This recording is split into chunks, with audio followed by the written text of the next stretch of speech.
Okay. Okay, now I'm going to Well, introduce you, Graham. oh, you're going to introduce So, me. Okay. we're Go for it. happy to have Graham Kribs as our first pandemic seminar. He's going to tell us about seeing the light of dark matter.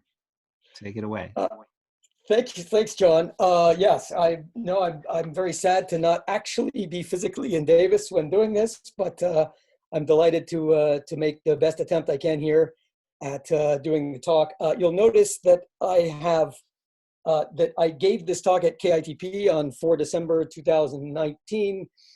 I actually fixed that part for Davis, but for some reason I couldn't get this talk to export back and forth. Anyway, it's the same content. So I apologize for that, but that's just to make sure we get this going as quickly as we can. Okay. So what am I going to talk about?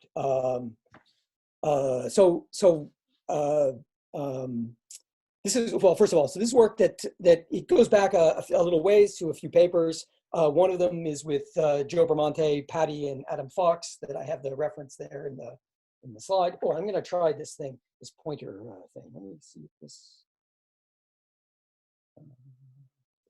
Oh, I see. That does that. What does this do? Spotlight. Sorry, I'm still learning this process. Hang on a second. Spotlight. Ooh, does that? Okay. Oh, it's pretty slow, but okay. Okay, you can kind of see it. All right, I see. Maybe I won't use that. We'll see how it goes. So anyway, so there's a paper from a few years ago with Joe and Patty and Adam, and then there's one from last year with Josh, Patty, and Ronnie. That's mostly what I'll talk about today, but I'll give a little bit of the intro will come from the first paper, and then if we have time at the end, just depending on where we're at, I can tell you about some work in progress that should come out pretty soon. Okay, so let's see how I advance this slide.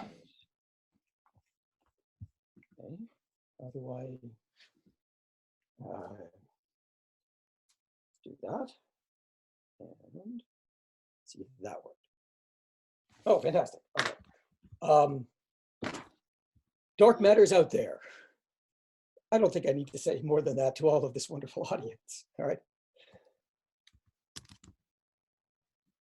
We've looked for it for decades and haven't found it. Another fact that we all know. I mean, this is the classic plot from the last snowmass from what is this now, 7 years ago. So obviously it's not been updated, but it shows, of course, that we have all of these bounds on the WIMP nucleon scattering cross section, and there are, of course, this is only the range of this is only the range of mass of dark matter within this sort of standard WIMP paradigm. Very roughly speaking, 1 GeV to 10 to the 10 TeV on this particular plot. But this, of course, is illustrating how it is that these detection strategies work, which is, of course, is that that as you get to lighter and lighter WIMP mass, the amount of energy that you deposit inside a nuclear recoil is so small that you can't be detected by these normal nuclear recoil scattering experiments, and hence the sort of exponential rise that we have at low WIMP mass. Okay. So we haven't found dark matter, right? That's really the sort of the point of that, which I think then sort of motivates thinking outside the box. And there's a whole number of different ways, right, that we can think, right? So lots of people have been thinking maybe dark matter is light, and that way it escapes the detection bounds that we just saw there, because of the fact that it isn't providing ionization energy that these detectors can find. It could be that dark matter's quite heavy, in which case then, of course, the bounds are also weaker. Exactly how much heavier then depends in detail on what kind of model you have, where the abundance is coming from, and so forth.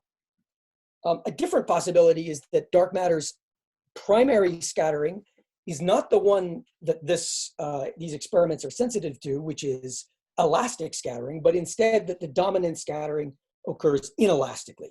And by this, of course, what I mean is that the dark matter, this is the Chi-1, the purple Chi-1 that comes in, scatters off the nucleus, and then a heavier excited state of the dark matter system flies off Chi2. And the fact that it takes some energy to raise the state from Chi1 to Chi2 means that if the amount of energy that it takes to raise that is comparable to the kinetic energy that the WIMP has when it's in the lab frame, then you will suppress these cross sections. So that's been known again for a very, very long time. Inelastic dark matter was a way originally by a series of people. I have the references coming. Goes back to I think the biggest place where this is popularized by Neil Weiner and Dave Tucker Smith, who recognized that you could attempt to explain the Dama annual modulation by having this being the process by which it scatters. Now, let me just say right away that this talk has nothing to do with Dama. I am not trying to explain Dama's annual modulation. So that's not at all what I'm doing, but I am going to utilize the inelastic process. And the purpose of the talk is to look for sort of new ways or new signals that could probe inelastic dark matter that will complement the other searches that we're already doing. Okay. So this is for John Conway, who has to leave in 10 or 15 minutes. Here's the brief super summary. So you can look at this slide and then you can sort of go to sleep for a while if you want, and then come back to it later.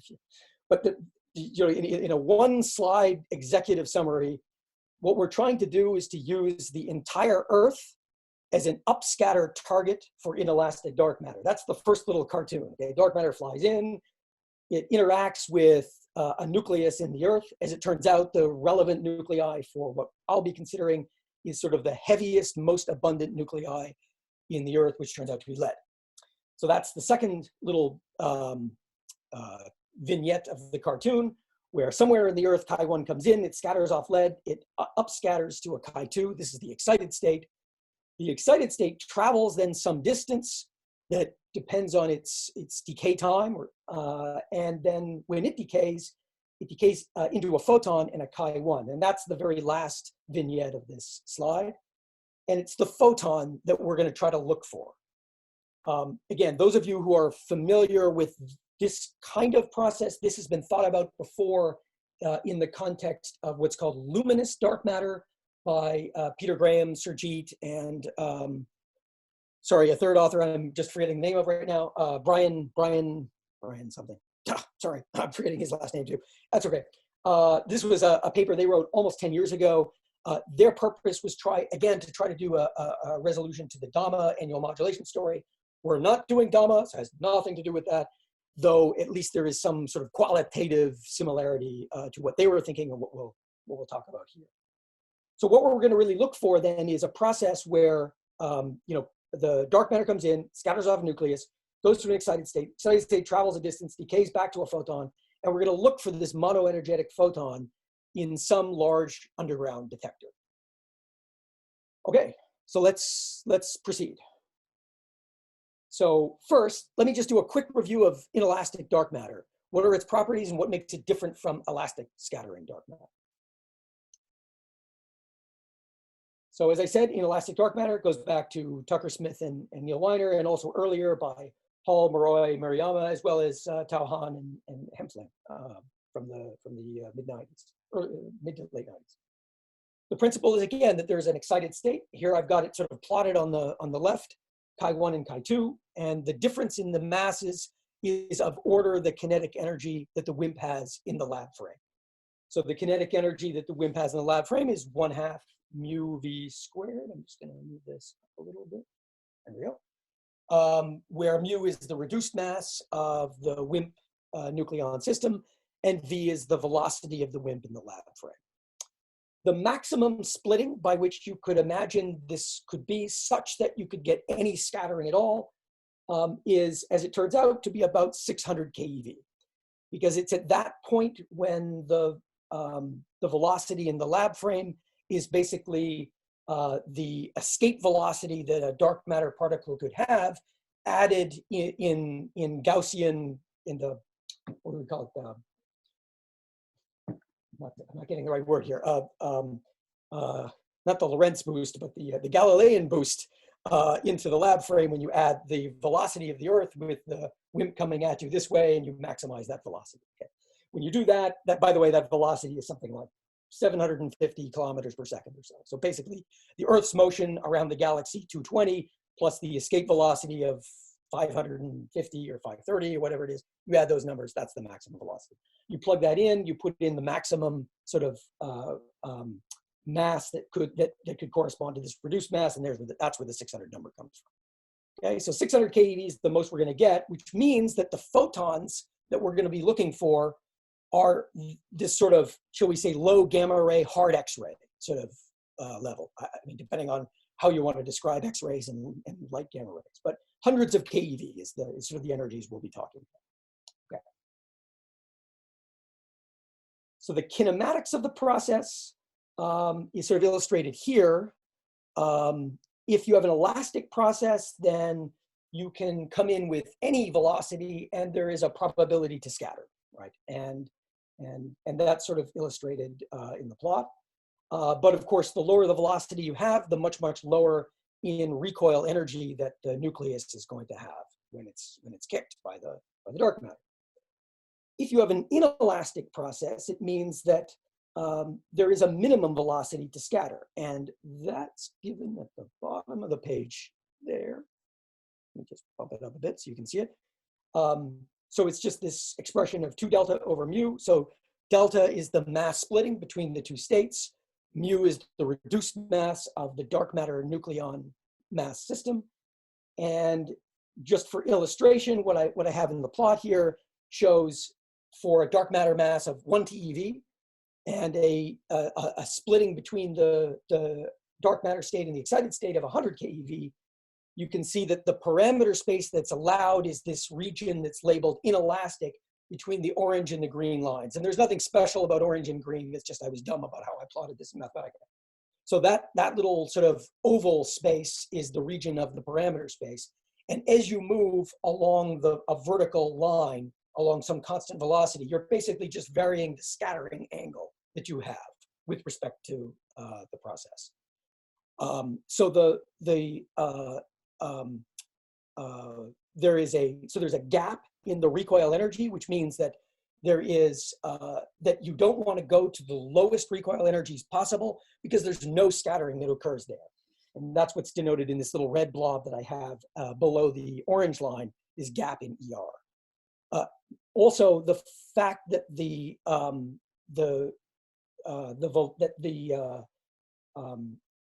lowest velocity to scatter, which for these numbers that I've shown is this 400 kilometers per second for these particular parameters. And again, this is just an illustration. That corresponds to a recoil energy of 100 keV. Again, no surprise, right? This is the minimum velocity to scatter is the sort of the minimum energy to just bump the state from Chi1 up to Chi2, and that's the 100 keV that you get out. So that 100 keV then goes into the recoil energy of the nucleus, roughly speaking. Okay. All right. As you can tell, heavy dark matter will maximize the scattering. And that you can see by just staring at this Vmin formula. You go and you plug in the reduced mass. And if you're in a regime of the dark matter being heavier than the nucleus mass, then the reduced mass is dominated by the lightest mass of the system, which is the nucleus mass. So you get a Vmin expression that I have on the left here, which is the square root of 2 delta over m nucleon. If the dark matter were lighter than the nucleon mass, then the minimum velocity to scatter would be 2 delta over m dark matter, which is by definition below the nucleus mass. And so that corresponds to a much higher velocity. So what that means is that if you want to sort of maximize the parameter space in velocity space to scatter, you want to sort of go to the dark matter masses that are heavier than the nucleus. And once you're a little bit heavier than the nucleus, then it's just saturated by that, okay? So basically the rest of the talk, I'm going to be focused on dark matter that is in fact heavier than the nucleus. And the sort of the number that's used in most of the plots that you'll see is 1 TeV, just for fun, and that's where we go. But you can readjust the numbers as you like. This is sort of illustrated in this plot here, and again, the plot is just showing that if I have, for example, a 50 GeV dark matter candidate, that corresponds to this sort of orange region of parameter space that's allowed. If I have, say, a 1 or a 10 TeV candidate, then you can see there's a much larger range of velocities that can scatter, and also a much larger range of recoil energies that you're going to get out of a detector.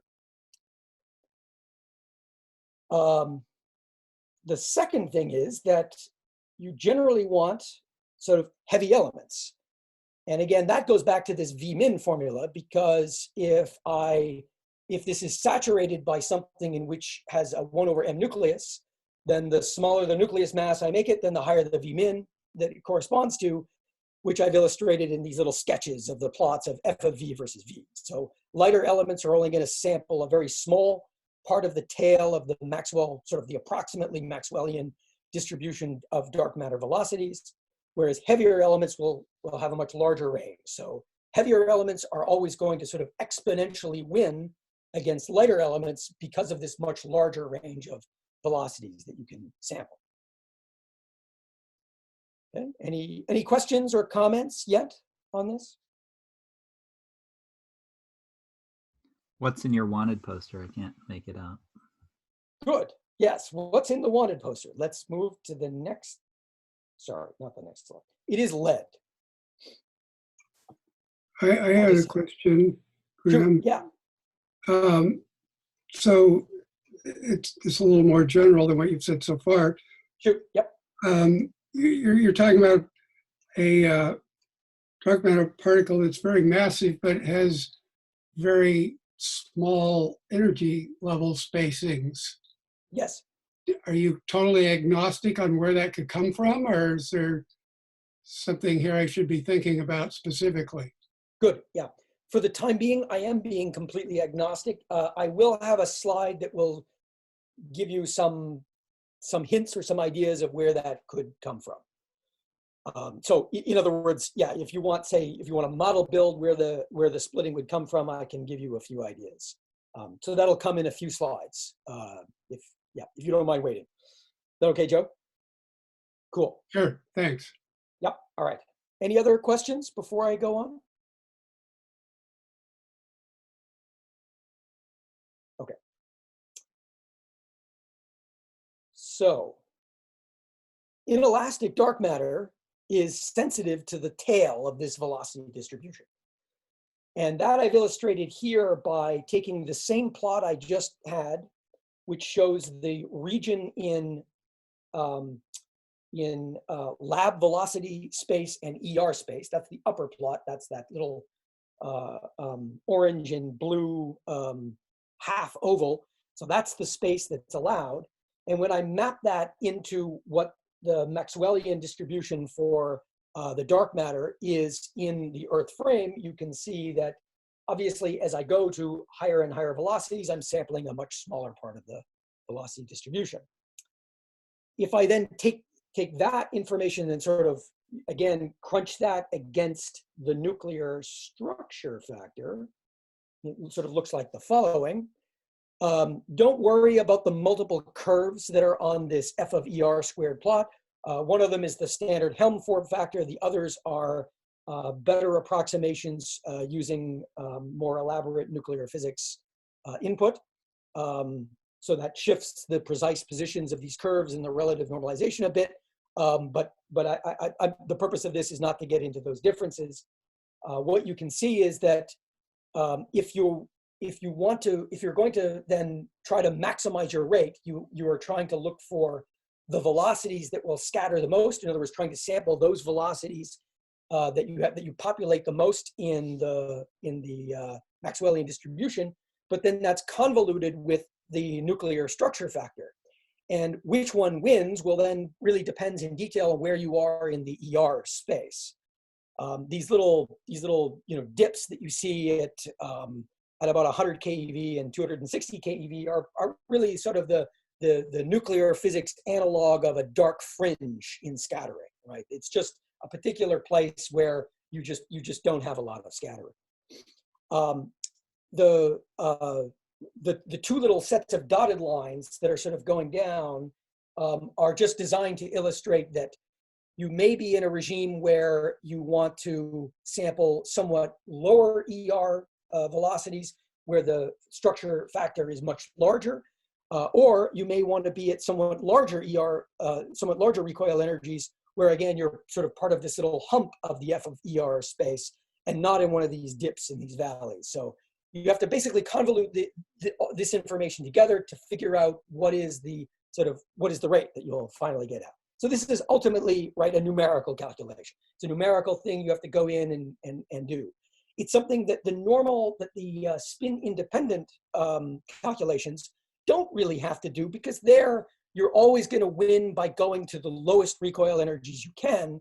And at that point in this plot, that corresponds to going to the far left of the plot where all of the curves agree. And this is sort of asymptoting to this sort of arbitrary normalization number of about 1,000. Okay, and again, this is sort of some arbitrary normalization, but it again is designed to just capture what F of ER squared is there.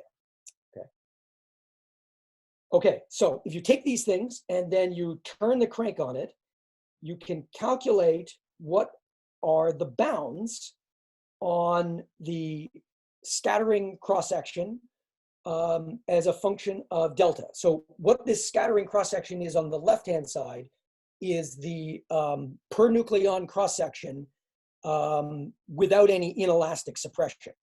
And then as you turn delta on, as you separate the chi1 from chi2 states, you're going to the right in this plot. So delta is going from 0, 100, 200, and so forth, keV out to the right. And as you do that, then of course, you're suppressing the rates, and correspondingly, the bounds that you'll get from the different experiments will weaken significantly. And they'll sort of, if you like, exponentially weaken, because you're getting an exponentially smaller number of dark matter particles that are capable of scattering. In 2016, we did this. We said, okay, well, let's just look at what is the parameter space in the per nucleon cross-section and delta. And what we found was that the lux constraints were, of course, the best when you have very little inelastic splitting. Or in other words, if the scattering is mostly spin independent with negligible energy cost to excite to the state, which corresponds to delta of less than, say, 10 or 50 keV or so, then lux is dominating the bounds. But once delta got above about 150 or so keV, then the lux bounds went away. And that really corresponded to the fact that lux had put an upper bound on the recoil energy beyond which they were no longer going to use their data to analyze the scattering, which made sense to them, because for spin independent, you don't want to go to high recoil energy. There's no gain to that. You only gain at low recoil energy. So they put a bound, they put a cut on that. But because of that cut, it meant that they actually had no sensitivity for delta above, say, 150 keV. This is as opposed to, say, the PICO experiment, PICO 60. This is when they used 60 kilograms of a liquid that involved iodine, and the iodine was the heaviest element relevant for that. There was no bound that they placed on the recoil energy, and so PICO actually set the best bounds for inelastic dark matter parameter space in 2016, at least for the range of about 150 keV up to, say, 300 or so. Sorry to interrupt. What's the horizontal dashed line? Yeah, the horizontal dashed line is just to guide the eye for what would be the scattering if you had Z exchange. So Z exchange is 10 to the minus 39-ish centimeters squared. And if you imagine that the process that actually led to the per nucleon scattering was in fact exactly Z exchange, then you would predict exactly this 10 to the minus 39 centimeters squared number. And that's the dotted line as you go across. So in effect, what we were sort of illustrating with the dotted line was that PICO was the most sensitive to a candidate for which the model that was actually leading to this scattering was in fact Z exchange. Okay. Does that make sense? Yeah. Okay, cool. At that time, we projected that lux could do much, much better if they just relaxed their bounds, if they sort of expanded the range of the recoil energy that they examined. It turns out that lux actually couldn't do that, and I'm not sure if they can do that now. because of the nature of how they calibrate their recoil energy. They happen to use a neutron source that sort of maxes out at about 50 to 70 keV. So they actually can't go much above that. Xenon experiment, however, could go all the way up to about 300 keV. So they actually could do this improvement and try to look for inelastic dark matter. So after our paper appeared, going to the next slide, it turns out that Panda X and Xenon went off and looked for inelastic dark matter and was effectively able to set these bounds that I have shown here. These are approximate, the one for Xenon is an approximation of what their bound is, having to do with what they actually bounded and sort of turning it back into what we estimated the bound to be.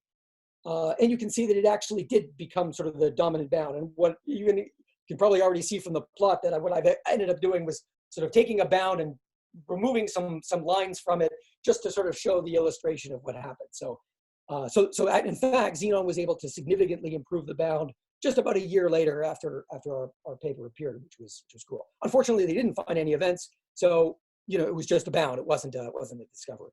Okay, so that's cool, right? That's pretty nice, but that's pretty much it. In other words, at this point now, it's just a matter of these experiments taking more data, and that they continue to analyze their recoil energies up to hundreds of keV. And if they can do that, then they'll just continue to march on down and get the bounds that we see.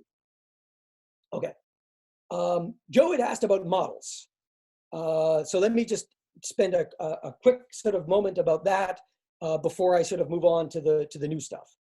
I don't want to go into this in great detail, but obviously, you can ask the question of what could possibly have something that had a very large cross-section to inelastically scatter, but didn't have, for example, a loop contribution where the dark matter comes in, it excites to its excited state in some loop with the nucleon going through, or the quark, or whatever the elementary particle would be, and then the dark matter flies out on the other side, the nucleon flies out on the other side.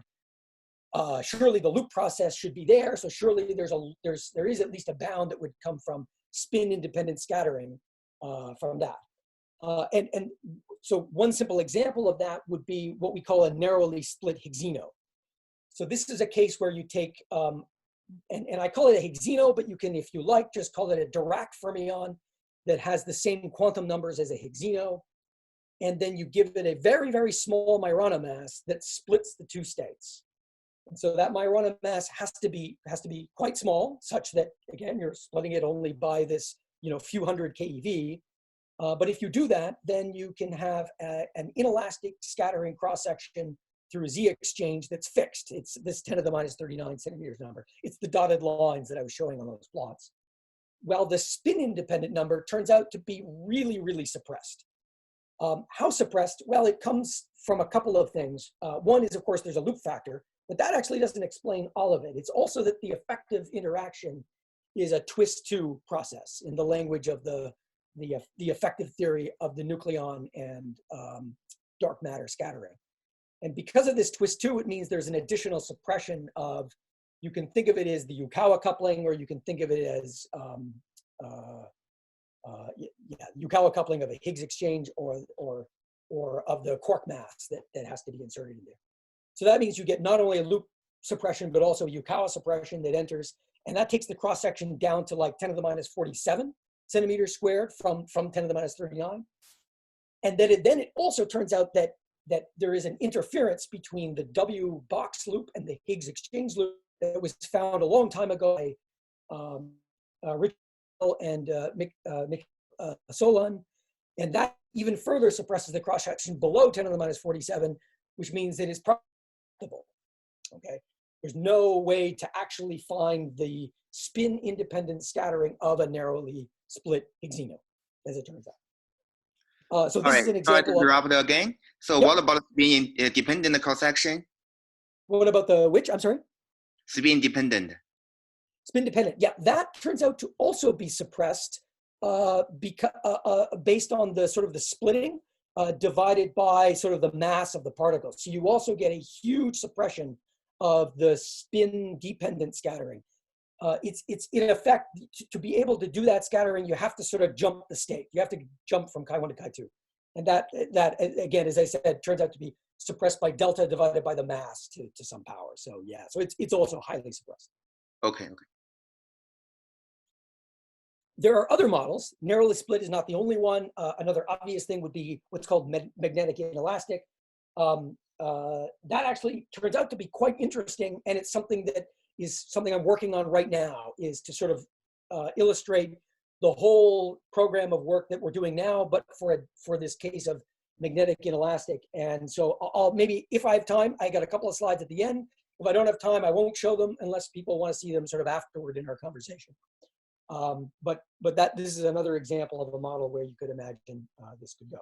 So from here on out, to fully answer Joe's question, then I'm going to assume that the cross section is arbitrary, and I'm not going to restrict myself to just Z exchange, and I'll look for constraints in the cross section delta space as I go forward. Okay. Okay. So how do we get excited? Good. Let's get excited. Well, we want to use the Earth as an upscatter target. So that means this chi1 comes in, it does its inelastic scattering off some element of the Earth. The chi2 travels and then it decays the photon, and then the chi1 escapes. And for example, if now, but wait a second, you were just telling me that it's Z exchange that does this upscatter. How is it that the decay goes to a photon? Wait, let me, oh no. Let me wait on that for 2 slides and I'll answer that question. But it turns out that for Higgs, that's exactly what happens. The dominant scattering is through Z exchange and the dominant decay is through the photon. And I'll show that in just a moment. Concerning what this thing can scatter off of, you have to go back to sort of geology, so Earth Composition 101. So here's a Wikipedia plot of the abundance of elements in the Earth's crust and mantle and so forth, as plotted as the atomic number on the x-axis. And of course, no surprise that most of the Earth is made of these rock elements, oxygen, silicon, and so forth. You know it's a geology plot when they decide to do the abundance in terms of atoms of element per 10 to the 6 atoms of silicon. Right? This is, geologists love to have these funny, anyway, it's fine. But if you look at this plot, what you can see is that if we're interested in very heavy elements, the most abundant sort of heavy element is in lead, Pb, way out at 82. Okay. So that will turn out to be the element that's going to be of most relevance to us. You can actually integrate over basically all of the elements from sort of 60 on up, or I think I don't remember if I went from 50 or 60 on up, and you get the balance that you're going to see in a little while with 50%. So it turns out that this is considering lead gives you a really good approximation to what you're going to find. So lead is the most abundant element that's quite heavy. Its abundance, these funny units, is 10 to the minus 5 grams per gram. And its origin is dominantly from uranium decay, 238 or 235, that goes down to various isotopes of lead. This is, by the way, just amusing if you care, because it turns out that the relative abundances of 206 to 208 lead is actually what led to the first decent estimate of the age of the Earth at 4.5 billion years in 1956, by just taking these abundances and doing your estimates and running this back, which I found kind of fun. Okay, anyway. So so we learn lots of good things from our abundances of elements in the Earth. Okay. Within the Earth itself, there's also non-trivial differences between the crust and the mantle and the core. And this has, in detail, this has to do with just sort of the different structures, the crust being sort of this solid thing, the mantle being some sort of quasi-flow of sort of liquidy stuff. At least that's as far as I sort of understand. The core, again, being the solid thing, mostly of iron. And of course, if you look at the abundances that you can extract from typical geological estimates, you see that the core is, in fact, has a large abundance of lead. Sorry, a large abundance of iron, excuse me, of iron. The lead abundances vary a bit, and curiously, the lead abundance of the mantle is about 35 times smaller than the lead abundance of the crust. Which is a sort of a curiosity, and you might think, well, okay, so it is what it is, and you go from there. I have to say, I was once in some random VPR meeting that happened to be with a geologist at the University of Oregon who happened to specialize in the relative abundances of elements of the earth. I was just one of those things that they knew about. And I mentioned this to them. I said, you know, it's kind of strange, right? That lead would be so much more abundant in the crust than in the mantle. And then he went on for about 5 sentences saying, well, there's this and this convection and blah, da, da, da, da. And it seemed to be not surprising to him at all. So unfortunately, I didn't really learn fundamentally the reason for this, but this is at least this is the claim, and they seem to not be surprised by it. I mean, how they measure it is also an interesting question, and to what accuracy these numbers are there. I think these numbers are probably accurate, at least from a physicist's point of view, to within, say, a factor of 2 or so. So there is a non-trivial difference, but probably not known to better than a factor of 2. But there are certainly ways of looking for rock that was in the mantle that recently is cooled and looking at those abundances, and that's basically how the geologists are able to extract these numbers. Okay. So I promised to go back to talking about how this excited state decays. And so I've explained how the upscatter, if it were in fact a Higgsino, would be something where it would go through a Z exchange. And so you might think, well, why wouldn't it then decay back by just going Z, you know, Chi2 to Chi1 with a Z, off-shell Z going to neutrinos? And that is, of course, a possibility. That is, in fact, a weak decay that can proceed. But because of phase space, it turns out that is much, much more suppressed than the two-body decay of Chi2 to Chi1 gamma. Now, that, of course, assumes that there is, in fact, when you resolve this vertex of the Chi1, Chi2 gamma, there is, in fact, some charged state that is mediating this process. That is to say that there's effectively like a magnetic inelastic transition with a charged state. And in the supersymmetric example, of course, this is the chargino. And this process and this estimate that I've done assumes that the chargino mass is comparable to the neutralino mass. If it's not, then you get a little bit more suppression by raising up the mass of the chargino relative to the neutral Higgsino. But you can, the key point to this is that once the inelastic splitting is less than about a GeV, then the radiative decay wins. And since we're way, way below this bound at, you know, sub MeV, then there's no issue with having to worry about the decay that goes to neutrinos. Okay. What is this decay length then if it goes to a photon? Well, you can compute that, and here's just an estimate for some typical numbers. So I just put in the numbers corresponding to a 1 TeV dark matter particle. I put in a delta, the inelastic splitting being, I just chose 400 keV for fun. And then I chose a velocity in the lab frame of 400 kilometers per second. Again, just a random number. And when you do that, you find that the decay length is 20 kilometers. Okay. If you sort of expand that to say, between 100 to 550 keV, then you see that the decay lengths we're talking about are between maybe 10 to maybe 1,000 kilometers, very roughly speaking, order of magnitude. And that's interesting because those are decay lengths which are distances that are sort of comparable to or much longer than the crust of the Earth, the depth of the crust, but are short compared to sort of the full depth of the Earth at 6,000 or so kilometers. So you really are potentially able to utilize some or most of the Earth as an upscattering medium from this sort of perspective, assuming that the decay does in fact go through this radiative process. Okay. So then you can look, then the next question is, okay, so now we know that this Chi2 scattering length that I've drawn on the Earth here is not necessarily crazy to scale. On scale here, this might be 500 kilometers, and that's not a crazy number to sort of put on here in my crazy sketch of the Earth. But now, of course, the next key thing is that this Chi2 has to travel a distance, and it has to decay inside a detector that is capable of being able to observe a photon that is, say, hundreds of keV. Okay. Well, there's another thing that is useful to sort of first bring up before we get in detail into the detectors. Obviously, if you have a monoenergetic photon signal, that's certainly something you want to look for, but there's lots of backgrounds, lots of radioactive backgrounds in neutrino detectors. And so you're always going to have to suffer with the signal that you're looking for against the radioactive backgrounds that could lead to these photons. So you're going to look for an edge in that, like some way of distinguishing your signal from the background.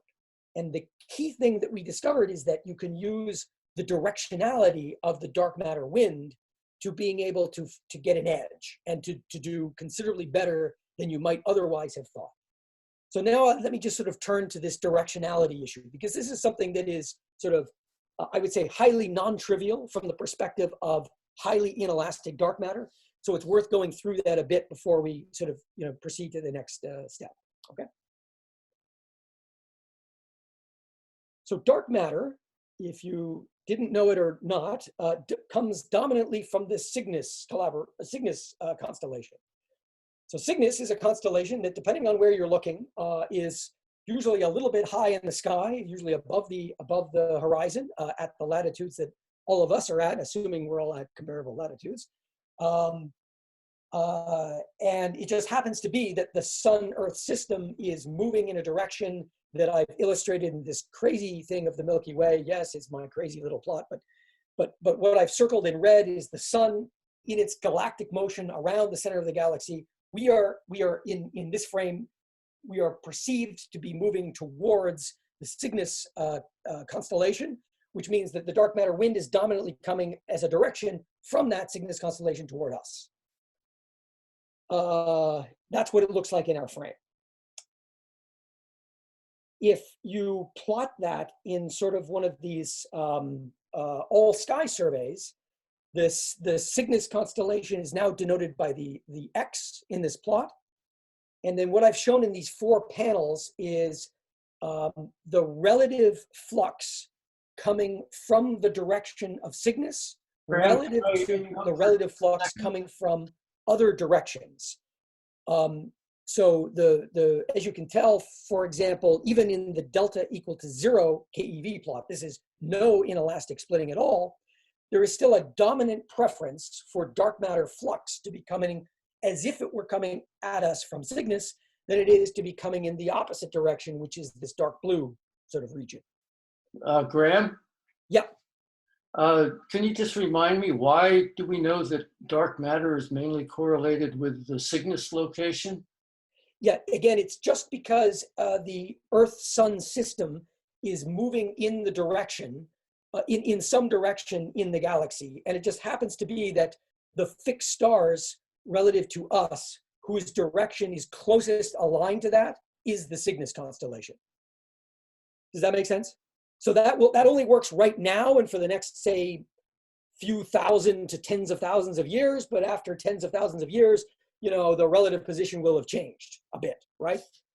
Right, okay. But in general, though, the dark matter is kind of uniformly distributed. It's just that Cygnus provides a convenient way of assessing the velocity directions. Right, so this is, again, these are the velocities in the lab frame. So as viewed by scattering on the nucleus. In the galactic frame, they are, as you say, expected to be uniform, right? Uniform in direction. Yes. But once we boost into the lab frame of the Earth's motion, then there is a preference to have the flux appear as though it were coming from a particular direction, which is the direction that the Earth-Sun system is moving. And that just happens to be the direction of Cygnus. Okay, got it. Thanks. Okay. As you increase the inelastic, the inelasticity of the scattering, so 0 to 100 to 300 to 550, you can see that then there's a much smaller fraction of dark matter that could scatter. It's only the tail of the velocity distribution, and it has to be the tail whose dark matter is mostly directed toward us, because otherwise there's just not enough kinetic energy to do the upscatter from Chi1 to Chi2. And that's maybe best illustrated by this 550 keV, where there's only a tiny region of the sky by which the dark matter could scatter. But that provides an opportunity to us, because that means then that there is a highly directional nature of the dark matter signal that's coming in to us. And that provides an opportunity to potentially use that to distinguish our signal from, say, backgrounds that an experiment may have. So let me move to that next. So this is otherwise known as modulation. And we're very familiar with annual modulation, which is this very small effect of the Earth going with or against the dark matter wind by its 10 or 15 kilometers per second, plus 10 or 15 on one side of the year to minus 10 or 15 on the other side of the year. And that gives you a sort of a typically 2% effect for elastic scattering dark matter. What's going to happen for us is different, because now there's quite a difference between dark matter coming from Cygnus, which is mostly a northern hemisphere constellation. If it's coming sort of downward, then it only has the Earth overburden, the rock overburden of a detector to scatter off of, 1 or 2 kilometers. If, on the other hand, the dark matter were coming from entirely underneath, like the other side of the Earth, that's the right panel, then of course you'd have the whole 6,500 kilometers of the Earth's diameter to be able to scatter off of. Now, in practice, of course, it's not one or the other. It varies as this happens during a sidereal day. Go to the next slide. So the Earth rotates once per sidereal day relative to fixed stars. And for this purpose, we don't care about the solar day. We don't care about the sun. We care about the sidereal day, which is the rotation period, again, with respect to fixed stars, which is this 23 hours and 56 minutes. So every 23 hours and 56 minutes, the Cygnus constellation appears in the same spot on the sky for a fixed latitude on the Earth. And so that means then that if we have a scenario where Cygnus is sometimes above the horizon and is sometimes below the horizon with respect to an experiment, we can expect to see a large sidereal daily modulation of the signal. And that's a really great way of trying to distinguish signal from background, because there's basically sort of no effects that normally go on that time scale. There's lots of effects that people know about that go on a daily time scale, a solar daily time scale, but not on a sidereal daily time scale. So moving to the next slide, here's what it actually looks like for sort of a declination of, say, a detector that we may care about, like BOREXINO, that is in the Gran Sasso mine in Italy. So Cygnus, as I said, is this northern hemisphere constellation. It's sort of plotted on this this sky map. It's one of these classic, photographs where you let the stars move, and you can see the North Star, of course, right at the center of all of that. And Cygnus is sort of plotted very roughly by this black line as you go around. And as you can tell, most of the year it's above the horizon, but then for a little bit, most of the day, sidereal day, it's above the horizon. For a little bit of the sidereal day, about 2 or 3 hours, it's below the horizon. And when it's below the horizon, then you're able to have hundreds to maybe 1,000 or so kilometers of rock by which the scattering that can occur. And so you'll get a much larger signal during that time of the day. And then the other time of the day, you only get the 1 kilometer or 2 kilometers of overburden. This means detectors that are whose latitude corresponds to sort of between the declination of Cygnus down to minus that, so 45 degrees north to 45 degrees south, are at some level maybe the best detectors, because they have this, they're going to have this large sidereal daily signal where you get, some number of hours of the day you'll get a large signal, some hours of the day you get almost no signal, and you can use that as a way to distinguish signal from background. Okay. So that then allows us to move to detectors. And so as you can tell, the latitude of the detector makes a big difference for the signal. And of course, the only detectors that are going to be relevant for us are those that can detect hundreds of keV photons. Roughly speaking, maybe between 100 to up to maybe 600 keV. Okay. So what can detect photons of those energies? So then you can just sort of run down your list of all of the deep underground detectors that you can think about that are either existing or proposed in the world. So they certainly include detectors that we already know and love for dark matter, like say Xenon 100. Xenon 100 is at a declination of about 43 degrees north in Gran Sasso, and it has an energy threshold of about a keV or so. So it is certainly a detector that could look for this, this signal. But Xenon 100 only has, quote unquote, has 100, or as its 1 ton version that is sort of online now, so between 100 to 1,000 kilograms of xenon, but its actual size is relatively small, only, you know, tens of centimeters to perhaps a meter or so in actual physical size. And what's relevant for our signal is not the mass of the detector, but is the volume. So volume is critical, mass doesn't matter, because we're only interested in these Chi2s that come in inside the volume of the detector and then happen to decay in there. That means that larger volume detectors are better. And in fact, one of the largest volume detectors that's capable of detecting hundreds of keV photons is in fact a neutrino detector called BOREXINO. And BOREXINO has been now running for over a decade. And I'll give you some more details about that in just a moment. That detector also is in the Gran Sasso mine in Italy. There are other detectors. Juno is one that is proposed in China to be a BOREXINO-like detector, but considerably larger. And that's at a declination of 22 degrees. So there's actually even more signal that you can look for, more signal in the time period that the Cygnus constellation is below the horizon. You could imagine putting a detector in the southern hemisphere and seeing what that happens. There are also large volume detectors that look for directional dark matter. And I'll talk about one of those if I have time, called CYGNUS, which I may not, because I can see where time is right now. So we'll see where we get to on that. Let me at least give you a few results of BOREXINO so you can see how that goes. Okay. So location matters, and these are an illustration of the kinds of detectors. Maybe just one other comment. The big detectors that are now being proposed for neutrino detection through long baseline experiments like DUNE, unfortunately, the argon that's there has an energy threshold that's above an MeV. So those are unfortunately not sensitive to the inelastic dark matter that we're proposing here now. They could be if you happen to have something that was even larger in splitting, but it's not, it won't work for what we want to do. So you'd have to either modify those detectors or do something different if you wanted them to potentially be sensitive to that. Okay. So BOREXINO. BOREXINO is a liquid scintillator. Its mass is 280 tons. Its physical size is about 5 to 10 meters in diameter.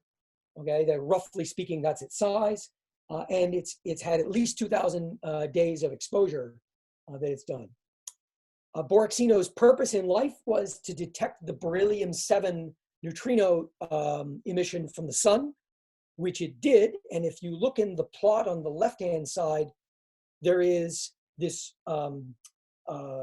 black line that is the neutrino rates that lead to an electron recoil signal in a BOREXINO-like detector. And most of the neutrino rates come from PP neutrinos, the PP fusion signal. But then once you get to recoil, when you get to recoil energies or energy depositions in keVEE beyond about 100 keV, so 10 to the 2 in this plot, you see this little dip comes down, and then there's a little shelf, and then the shelf falls off, and then it falls off as it goes beyond that. And that first shelf is, as you can see from the long dashed line, is the beryllium-7 flux from fusion in the sun. And that's what BOREXINO detected many, many years ago, and that was one of their key discoveries that they had, and that was their reason for existence, really. But you can tell that to be able to find that signal, they actually had to have really, really low radioactive backgrounds. So they had to have a super pure detector. And they did that by taking liquid scintillator involving carbon compounds where they used depleted carbon. So carbon that's been underground in the earth for millions of years and had most of its carbon-14 already decay away. That's how they were able to get to this sensitivity and being able to find this little beryllium-7 little shelf, okay, and detect that line.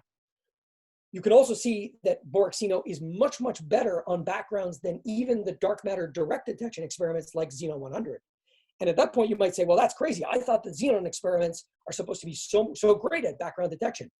But remember, here, we're only interested in the signal that is the electron equivalent signal. Xenon experiments are looking for nuclear recoil, which of course has this S1, S2 sensitivity, and that's how they're able to get their backgrounds very small.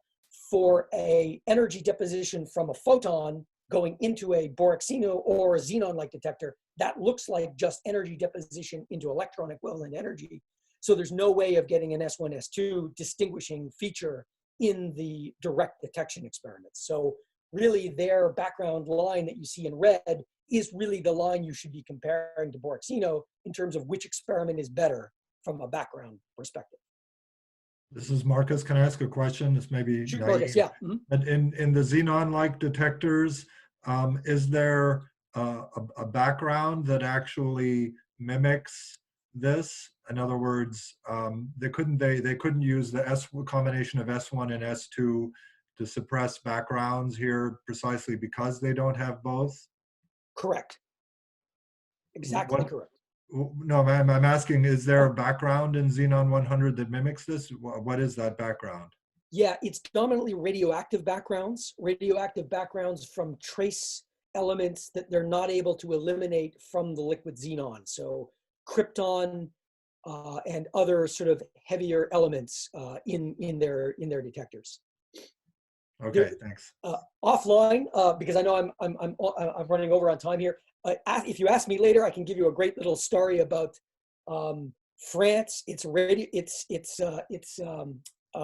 nuclear reactors that they have, the plume of winds of these radioactive compounds they get, who detects them in Germany, and its impact on the background rates that they actually have inside the Xenon 100 and 1 ton detectors that they observe. But anyway, that's a little aside. Ask me later and I can tell you about that. It's a fun little story. So, okay. Here's what the backgrounds look like in BOREXINO. The estimates of whose background is which is sort of in the upper little panel that you can see there. The key to that is that even though they use depleted carbon, it turns out that depleted carbon is still their dominant background below about 200 or so keV. So for energy depositions below 200 keV, they really don't have particularly good sensitivity. Then as you go sort of a little bit larger in those energies, then you can see then that the next largest quote unquote background is in fact their signal, their beryllium 7 line. And that's the red line, red solid line you see in the lower plot. So this is one of those classic cases where yesterday's signal is today's background, namely the beryllium 7 neutrino signal from the sun is the background to the inelastic dark matter photon signal that we're trying to look for. And that's life, that's the way it is. Okay. Let me not go into more detail about the backgrounds, but just to sort of show you the rates that we're talking. I promised to show you what this modulation, this sidereal-daily modulation would look like. Again, this depends a little bit in detail on whether I take the inelastic splitting to be smallish, like 150 keV, or largish, shall we say, of 500 keV. Just for fun, look at the right-hand plot, the delta equal to 500 keV plot. And there, if you look, and if you focus on just one of those lines, say the blue line shows the rate that you would get from this photon signal after you convolute the velocity distribution that you get from the galaxy, our boost into that frame, the scattering off the Earth, then using the angular dependence of the scattering, letting these particles propagate through the Earth for a distance, and then letting them decay in a whole elaborate numerical simulation. You do that in great detail, which I'm describing nothing of here, and just giving you the result. The result is that you have these rates that vary from, well, 6, 10 to the minus 8 or so. They drop down to sub 10 to the minus 8 and then back up again over a sidereal day that's sort of shown here. In fact, actually what's shown here is the solar day, which is why the maximums don't all align as you go throughout the year. But that's just sort of what we happen to show. So what you're able to effectively do is estimate the sensitivity by considering a very simple sort of background sort of and signal model. You can just take sort of the on time of the signal and the off time of the signal and integrate over those times, and you basically gain by sort of a root n factor, and n, which is the sort of the amount of time that you're on versus off, and gaining or integrating over the number of days that you're able to do this. And that's basically the advantage that you get by utilizing this sidereal day. Now, you can do this better. You can certainly fit the signal and try to really optimize this thing. We didn't try to do that. We just wanted to get a sort of quick and dirty estimate of if you utilize the sidereal daily modulation, what can you actually exploit? And what we got was then in this plot here. So what I'm showing in this plot is sort of the money plot. This is there are three colored curves: the red, the green, and the blue.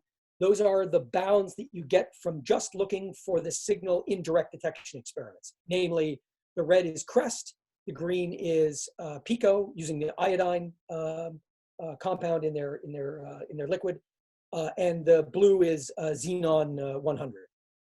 So for low inelasticities, below about 180 keV, you can see that the direct detection experiments are doing the best.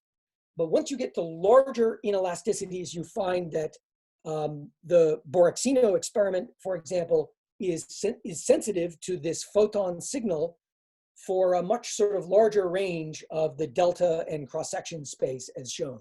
And that's the dark black line with the darker gray sort of shading. The shading that you see on the upper end of the plot is basically our uncertainty corresponding to the not knowing the tail of the velocity distribution in the galactic frame of dark matter. So that's why you get a big band when you get to very low to very high cross sections. Okay, so there is at least a promising way to probe this. BOREXINO is able, as you can see, to do better once you get above about 200, 220 or so keV. And Juno, which is a much larger detector that is sort of under construction in China, would be able to do, we estimate to be about 1 to 2 orders of magnitude better. And that's what's illustrated in the gray sort of set of curves that are on the lower right part of this plot. These are sensitivity curves. These are not bounds, because these experiments, well, Juno is not yet an experiment that is run and taken data, and BOREXINO has not actually looked for this signal as yet. And you might think, well, that's crazy. Surely they've looked for modulation, daily modulation or something. They've looked for daily modulation, but not sidereal daily modulation. And if you look for solar daily modulation averaged over a year, you average out the sidereal daily modulation signal. So they actually you have to sort of redo the signal to background analysis if you actually want to try to look for this. And this is something we have had the odd conversation with, though I don't think we've ever converged on getting them to go and reanalyze the data, for what that's worth. Okay, but that may be our failing of not pushing them as far as they ought to on searching for this. Okay, I know I'm a little over on time, so let me maybe just flash a couple of things and then sort of try to wrap up. And then those who want to see some more details or other things you want to chat about, we can do offline afterward. So I'm going to flip ahead in some of these plots, and that'll tell you something about the other topics that I have. There's another work that appeared after ours that has a different way of being potentially sensitive to even larger inelastic thresholds. And this was by Maxim Pospelov and collaborators that appeared a few months after our paper. I can talk about that for those interested. There is more. There's a really curious effect in the southern hemisphere where there's actually 2 maxima per sidereal day. And that has to do with this difference in abundances of lead in the crust versus in the mantle. And I can explain that for those who are interested. We don't have a detector in the southern hemisphere, so we'll probably never see that. Okay, but at least in principle, that's something you could try to look for. I've already explained that the volume of the detectors is what's relevant here, not the mass. And that implies that gas scintillation would be even better than using liquid scintillation. So, you know, it would be fun to take BOREXINO and dump all its liquid out and put in, say, helium, and then just run it that way. That's easy enough for a theorist to say. I'm sure the experimentalist would tell me that it's not going to work for any number of reasons. However, there are gas detectors, including ones that have considered the possibility of using a very inert gas like helium. And one of them that is sort of proposed is called CYGNUS. CYGNUS is sort of an amorphous collaboration around the world, proposing many different kinds of designs with many different relative background rates that they estimate. These are detectors that are designed to look for the directional detection, usually with spin-dependent scattering. We would want to use these detectors not for the standard directional nature of how they would look for this, but instead to just use them for their large volume. And then we would have the standard directional information, but the directional thing is now is this sidereal-daily modulation. So for example, there was a talk by Neil Spooner a couple of years ago at IDM, and it's not crazy to contemplate detectors that are 1,000 meters cubed. So very large detectors that you could potentially do this, you could use for this. If you use the CYGNUS, you could potentially go to much, much lower thresholds. You don't have this carbon-14 radioactive background that limits you at about 150 to 200 keV. You have negligible neutrino backgrounds because you've lowered the whole mass of the detector, right? It's just now a gas.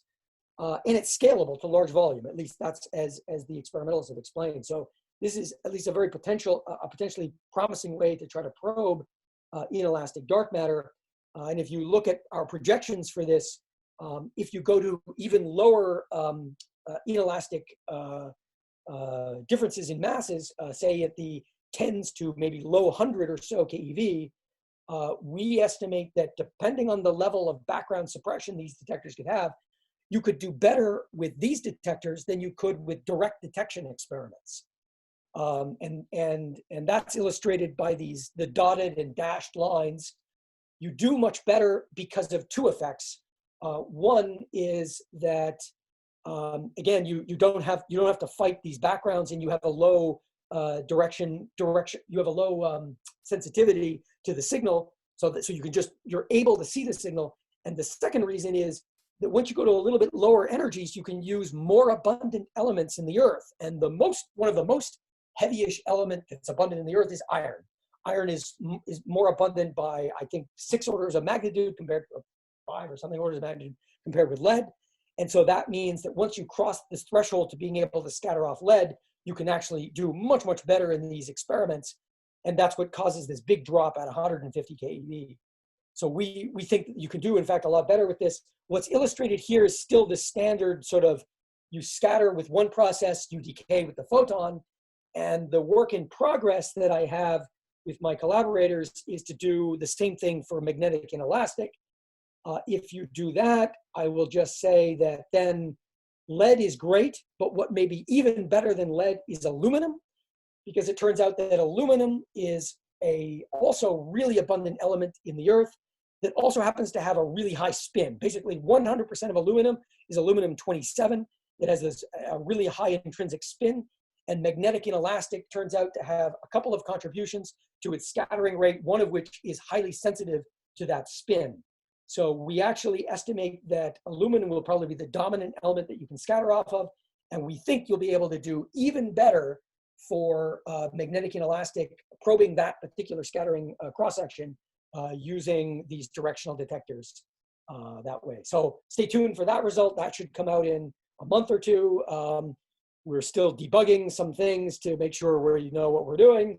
And let me just conclude, because I know I'm over time now by at least 10 minutes. So let me just conclude by saying then that, so WIMPs that scatter inelastically are this viable and well-motivated possibility for dark matter. And what I've been trying to illustrate here is that there are new methods to try to search for it. And those methods involve looking for the photon from an inelastic dark matter excited state decay inside a large underground detector. What we've shown is that BOREXINO already has superior sensitivity for a range of the inelastic threshold between this 240 to 600 or so keV number.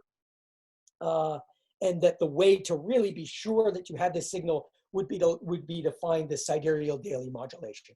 That would be the smoking gun of this signal. We think these large volume directional detectors like CYGNUS could in fact see a vast improvement in this, and it could go all the way down to their threshold of a few keV or so, up to about say 150 keV. And stay tuned on that, and eventually I'll have a result on that. Okay, thanks so much, everyone. I hope this was hope the audio was clear and that the slides were at least readable. Okay, you can turn on your mics to clap for Graham.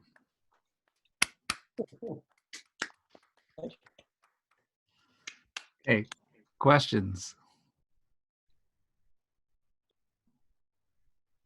I have a question. Oh, go ahead. Back.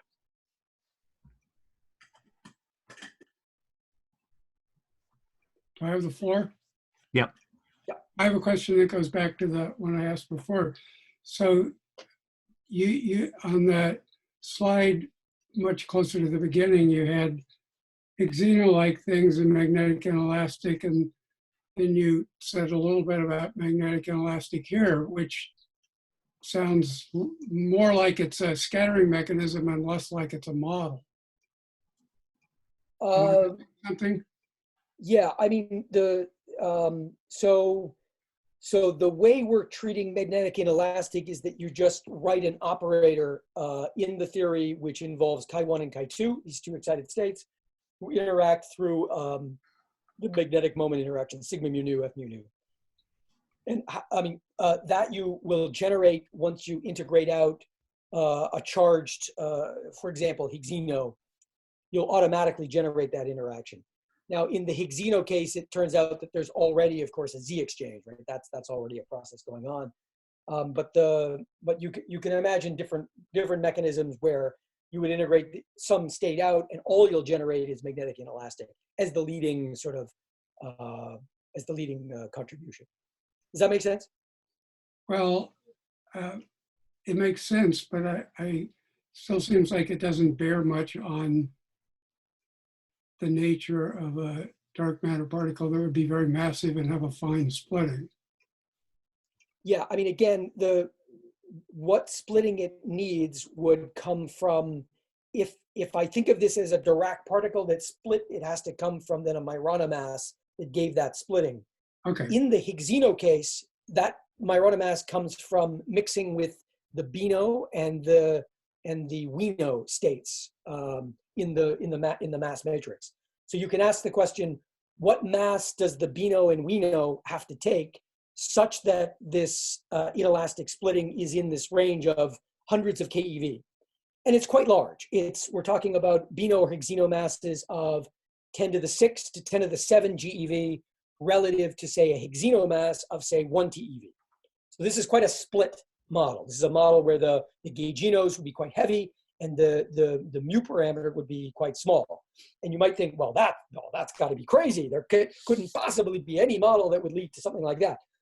Well, it turns out there is, and there is a crazy model that Patty and Adam and I had written down years earlier called split Dirac supersymmetry. And it turns out that split Dirac supersymmetry has exactly that spectrum where you have heavy Majorana-like states that are 10 to the 6, 10 to the 7, 10 to the 8 GeV, and the mu parameter is small. In fact, it's something where you actually radiatively generate the mu parameter by having these gaugino masses heavy, 10 to the 7, 10 to the 8 GeV, and you also break the Peccei-Quinn symmetry at that scale or heavier, then you'll radiatively generate the mu parameter from the Bino mass, and that ends up giving you exactly this sort of this mass splitting between where the Bino is, where the Higgsino is, and then what the little tiny splitting between the light states are. So there is, in fact, a way of trying to rationalize that in a specific model. But these are all sort of model details that I didn't really feel was too germane to the whole discussion. Okay, that helps a lot. So thanks a lot. Could I follow up a bit on that? Sure, yeah. So you're saying that if the other states, the Bino, Wino, or whatever, are sort of more generically in the TeV or multi-TeV range, that this splitting would be much larger than? Correct. Then it'll be then it's generically much larger. And And then so- the only way it would ever be small would be there would need to be an accidental cancellation between the Beano contribution that raises it and the Weno contribution. Right, okay, And so, then you're tuning, right? And I fully agree that you could, you could always imagine a theory that has, say, 10 TeV, Beano and Weno, 1 TeV, Higgs-Zeno, and then you just have to tune the masses of the Beano and Weno to about 1 part in 100 or so, and then you'll end up in these splittings. I would not say it's natural or automatic, but it's a possibility. right, okay. Well, thanks a lot. That's fair. I have to log off now, but thanks, Graham. Okay, yep, great to see you, John. Okay, bye. Okay, any other questions?